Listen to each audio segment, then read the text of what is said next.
आज जो गाजर का हलवा मैं आपके साथ शेयर करने जा रही हूँ वो बहुत ही पुराना तरीका यानी ट्रेडिशनल तरीका है हमारी दादी के हाथों का।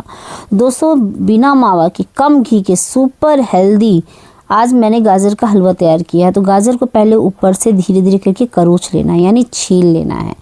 तो उसका छिलका ऊपर का निकाल देंगे और गाजर को कर लेंगे साफ़ सुथरी। तो ये तरीका फिर मैंने इसे छील के इस तरह से पूरा इकट्ठा कर लिया है। तो देखिए इसे धो लिया है, वापस छीलने के बाद फिर धोया है। और मध्यम वर्ग यानी बीज का जो कद्दूकस होता है, ना बड़ा ना छोटा, बीच वाले से हमें इसे कद्दूकस कर लेना यानी घस लेना है। तो देखिए कुछ इस तरह से हमने तो गाजर के हलवे कई तरीके से कई बार बनाए, लेकिन ये तरीका बहुत ही पुराना है, ट्रेडिशनल है। हलवाई भी यही तरीका अपनाते हैं। तो देखा ना, सारी गाजर को मैंने घस लिया है। अब चलेंगे गैस की ओर। कढ़ाई में तो लोहे की कढ़ाई लिया है, उसमें डाल दिया है 1 बड़ा चम्मच जितना घी। तो दोस्तों ये जमा हुआ घी है। घी डालने के बाद जब घी मेल्ट हो जाए तो हमें डाल देना है इसमें गाजर। तो दोस्तों ध्यान देने वाली बात यह है कि गाजर जो हमने इसमें डाला है इसको हम कैसे पकाएंगे। जो गाजर को घंटों लगता है हलवा बनने में, बहुत ही जल्दी बन के तैयार होगा ये हलवा। तो हमें क्या करना है, घी में इसे भून लेना। देखिए भूनने जैसे घी में डाला है वैसे इसका कलर चेंज होने लगा है। तो इसे भून हम कुछ इस तरह से भूनेंगे। भूनने से क्या होता है ना, सौंधापन आता है और हलवा बहुत ज़्यादा टेस्टी बनता है। ये तरीका मैंने अपनी दादी से सीखा था जो बहुत ही ज़्यादा ज़बरदस्त बना था। तो है ना दोस्तों, कमाल की रेसिपी, ट्राई ज़रूर कीजिएगा, लेकिन फॉलो भी ज़रूर कीजिएगा। एक छोटी छोटी ट्रिप से है ना अपनी रेसिपी बनती और बिगड़ जाती है। तो ध्यान दीजिएगा, छोटी छोटी ट्रिक्स कहीं आप मिस ना कर दें। तो प्लेट से कवर करके इसे फिर से मैंने 5 मिनट के लिए ढका है। उसके बाद फिर से भूनूंगी, यानी इसे प्लेट से कवर करके ही इसे भूनना है। इससे क्या होगा, जल्दी भुनाई भी हो जाती है और समय भी अपना कम लगता है। तो देखिए इसे मैंने भून लिया है और भूनने के बाद आपको दिखा देती हूँ कि हमारे कैसे गाजर सॉफ्ट हो चुके हैं पूरी तरह से। ये देखिए सिर्फ 20% रह गए हैं। तो उसे कैसे पकाना है चलिए देख लेते हैं। आप क्या करेंगे दोस्तों, ये हमने इसे भून लिया अच्छी तरह से। अब भूनने के बाद हमें क्या करना होगा, हमने कोई मावे का प्रयोग नहीं किया है, ना दूध डाला है इसमें।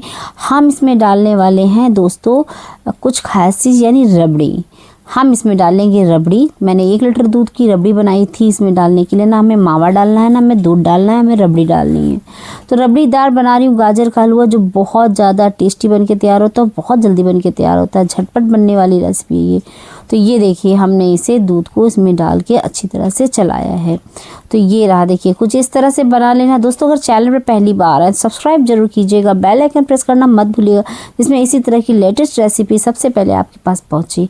अब दोस्तों क्या करना है, इस तरह से चलाने के बाद मैंने केसर डाल के दूध का रबड़ी बनाई थी। अगर केसर हो तो डाल दीजिएगा, नहीं पूरी तरह से ऑप्शनल है। तो ये देख सकते हैं आप, गाजर ने पानी छोड़ दिया है और इसमें देखिए दोनों चीज़ों में मिल के जो बची गाजर की जो कसर बची थी पकने में वो पक के तैयार हो जाएगी। तो देखिए गाजर हमारी इस तरह से करके सॉफ्ट हो चुकी है। सॉफ्ट जब तक गाजर ना हो तब तक इसमें हम चीनी नहीं ऐड करते हैं। तो उस गाजर को पूरी तरह से हमने सॉफ्ट कर लिया है, जिसमें चीनी जो है ना, बाद में क्या होगा ना, अगर चीनी आप डालेंगे तो गाजर पकेगी नहीं, घंटों समय लेगी। तो गाजर को पकने के बाद ही चीनी डालें। तो इसमें मैंने 200 ग्राम चीनी डालनी। 1 किलो गाजर में 200 ग्राम जितना चीनी डाला है। मीठा आप अपने हिसाब से डालिएगा, कितना तीखा कितना मीठा आप पसंद करते हैं, कम या ज़्यादा आपकी चॉइस है, मीठा आप कैसा पसंद करते हैं। अब इसे चला देना, अभी चीनी भी पानी छोड़ेगी। तो दोस्तों इसे चलाते हुए क्या करना हमें, अब थोड़ी देर के लिए इसे हमें जो है प्लेट से कवर करके तब फिर से खोलूंगी 5 मिनट बाद। तो ये देखिए आधा पानी तो रिलीज़ हो गया, क्योंकि लोहे की कढ़ाई में पानी जलता बहुत जल्दी है। आपने देखा होगा हलवाई वगैरह करके लोहे की बड़े बड़े कढ़ाइयाँ निकालते हैं, उसी में बनाते हैं ये रेसिपी। बहुत ज़्यादा टेस्टी बनती है और बहुत ज़्यादा यम्मी। ये तरीका आपको कैसा लगा मुझे कमेंट करके बताइएगा।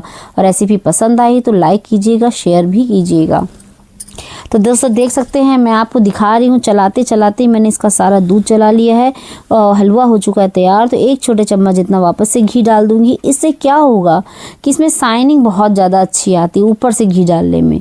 कोई भी हम मीठी चीज़ बनाएं उसमें हम ऊपर से घी डालते हैं तो शाइनिंग बहुत ज़्यादा अच्छी आती है। वापस से 1 चम्मच डाल देते, क्योंकि गाजर के हलवे में घी बहुत ज़्यादा ज़रूरी होता है। तो हमारे पास कम घी हो या कम घी, घर में कोई कम घी खाता हो तो उसके लिए आप इस तरीके से बनाइएगा। तो देखा ना दोस्तों, मैंने 3 चम्मच जितना घी डाला है इसमें, इससे ज़्यादा बिल्कुल घी ऐड नहीं किया और हमारी रेसिपी परफेक्ट बन के तैयार हुई। थोड़े से मैंने इसमें तरबूजे के बीज डाल दिए हैं, पूरी तरह से ऑप्शनल है, अगर आपको पसंद तो डालिएगा, नहीं स्किप कर दीजिएगा। तो ये बहुत ज़्यादा टेस्टी होते हैं, बहुत ज़्यादा हेल्दी होते हैं, बहुत ज़्यादा फ़ायदेमंद होते हैं। ये साल के 12 महीने खाए जाते हैं। तो दोस्तों देखिए हमारा हलवा भूनते भूनते तैयार हो चुका है। बिल्कुल इसका टेक्सचर कितना बढ़िया सा आया है, बहुत ही ज़्यादा सोंधापन बन के तैयार हुआ है और बहुत ज़्यादा टेस्टी बन के तैयार हुआ है। तो हमारा गाजर का हलवा बन के तैयार हो चुका है। अब इसे करते हैं हम सर्व। तो आप देख सकते हैं हमारा गाजर का हलवा कितना ज़्यादा बेहतरीन बन के तैयार हुआ है। तो एक बार इसे ट्राई ज़रूर से ज़रूर कीजिएगा। जब आप खाएंगे ना इसे तो आपको पुरानी यादें नहीं, अपनी दादी की याद आ जाएगी, अपनी मम्मी की याद आ जाएगी, क्योंकि मम्मी और दादी पहले ऐसे ही बनाती थी। और ड्राई फ्रूट से इसे डेकोरेशन कर देना है, जो आपके पास हो। मैंने काजू से और बादाम से इसे डेकोरेट किया था, आपके पास जो हो, ऑप्शनल है, ना हो तो मत कीजिएगा। तो ये देखिए हमने इसे डेकोरेशन कर दिया है। ये अब बन चुका है मार्केट के तरीके का। आपको पसंद आए इसे ट्राई कीजिएगा, ज़्यादा से ज़्यादा फैमिली फ्रेंड में शेयर भी कीजिएगा। ये रेसिपी आज से आपको बेहद पसंद आएगी। आप सारी चीज़ें छोड़ के बस इसी तरह हलवा बनाएंगे। तो दोस्तों है ना बहुत ही ज़्यादा टेस्टी और यम्मी। तो इसी तरह की मैं लेटेस्ट रेसिपी लेकर के आती हूँ, तो प्लीज़ सपोर्ट ज़रूर से ज़रूर कीजिएगा। तो चलिए एंजॉय कीजिए, हलवा खाइए और प्यारे प्यारे से कमेंट करके बताइए कि आज की रेसिपी आपको कैसी लगी। तब तक के लिए take care, bye bye, thank you so much. Har Har Mahadev.